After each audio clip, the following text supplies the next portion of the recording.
On June 8th, Iran dropped a geopolitical bombshell. It claims to have exfiltrated an unprecedented volume of classified documents from the Israeli regime, some allegedly related to nuclear facilities, military assets, and internal security operations. No evidence has been publicly released yet, but the announcement alone sent shockwaves through intelligence communities. Why? Because in the region's most dangerous shadow war, Iran may have just scored its most significant victory to date.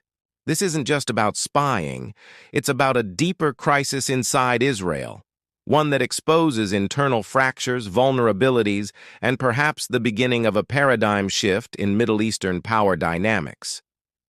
Iran's state-run IRIB announced the operation as a major success, citing unnamed intelligence sources who claimed that the extracted files include satellite surveillance data, strategic military planning, internal Mossad operations, and even data related to Dimona, the heart of Israel's undeclared nuclear program.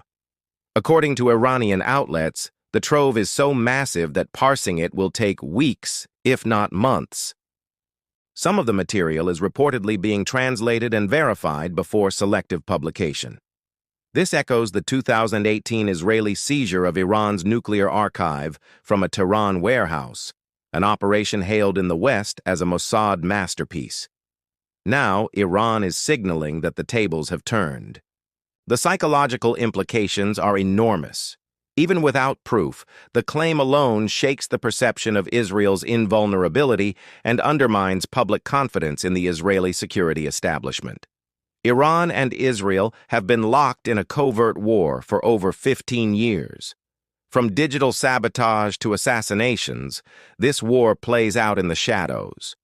In 2010, the Stuxnet virus, allegedly a joint U.S.-Israeli creation, crippled Iran's Natanz nuclear facility. In response, Iran accelerated its cyber capabilities, forming specialized units like APT-35 and Charming Kitten, which have since targeted Israeli infrastructure, from water systems to hospital databases. The 2020 assassination of nuclear scientist Mohsen Fakhrizadeh, executed using an AI-operated machine gun, reportedly by Mossad, marked another high point in this deadly rivalry. Yet Iran has hit back. In 2021, a cyberattack disabled an Israeli insurance firm, compromising millions of documents.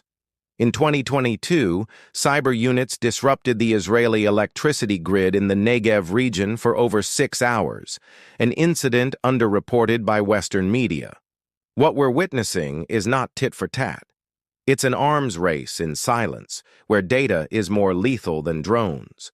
Just weeks before Iran's announcement, 2 Israeli citizens, Roy Mizrahi and Almog Atias, age 24, both from Nesher, were arrested for espionage. They allegedly transmitted information to Iranian handlers via encrypted apps and burner phones. Authorities suspect these contacts were facilitated through social media impersonations, a known Iranian tactic. But that's just the tip of the iceberg. According to Shin Bet's 2024 annual report, over 620 espionage investigations were launched in a single year, a 400% increase over 2023. These cases include civilians, reservists, tech workers, and even members of the defense sector. One of the most alarming cases involved a reservist working within Israel's Iron Dome command structure. The individual had access to real-time telemetry and targeting systems, critical data that, if leaked, could neutralize Israel's aerial defense advantage. Former Mossad operative and Likud politician Ehud Yatom described this as the most severe breach of Israeli internal security since the 1980s.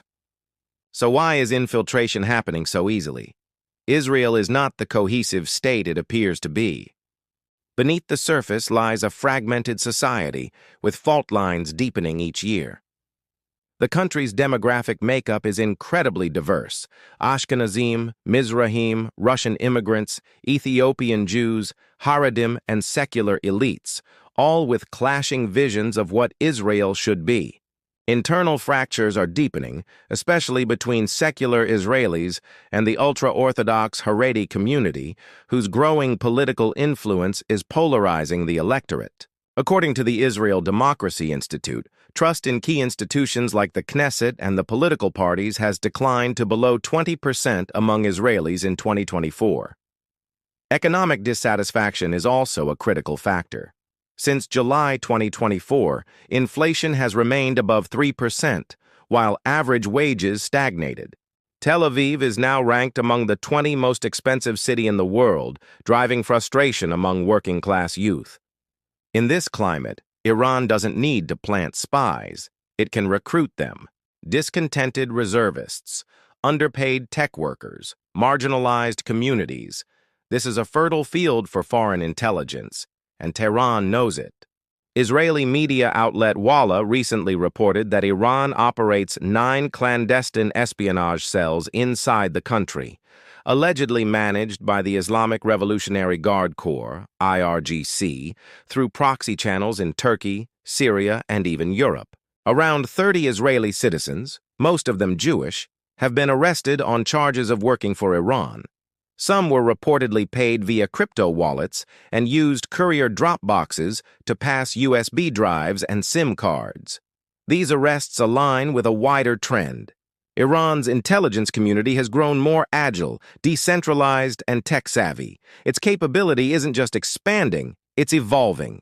A 2024 intelligence briefing leaked by IntelliTimes noted that Iran is actively targeting Israeli military families, reservists with debt problems, and political dissidents through deepfake impersonation and AI-generated messaging. Contrary to official propaganda portraying prosperity, Israel's economic reality is marked by growing inequalities and hardship. According to Israeli media reports, political, social, and economic discontent has fostered a surge in recruitment for foreign intelligence services, including Iran's. The implications are enormous. Israel is now not only vulnerable to external threats, but increasingly fractured from within. Since Operation Al-Aqsa Storm, military expenditures have soared by over 15%, even as domestic poverty climbs. The Netanyahu government, under heavy corruption allegations, has lost credibility with large swaths of the population. Tens of thousands have taken to the streets, protesting judicial overhauls, military conscription inequality, and housing unaffordability. The result? A state under siege from within, and foreign powers like Iran are simply accelerating what is already happening on the ground. Intelligence wars reveal more than national secrets. They expose national weaknesses. And Israel's vulnerabilities are no longer hypothetical. They are operational. The Iranian announcement may turn out to be partially exaggerated or strategically timed, but the deeper truth remains. The Israeli regime is more exposed, more internally divided, and more strategically compromised than at any time in recent history. Intelligence warfare is no longer about secrecy. It's about public humiliation, psychological pressure, and collapsing the myth of national unity. For Iran, this isn't just about espionage.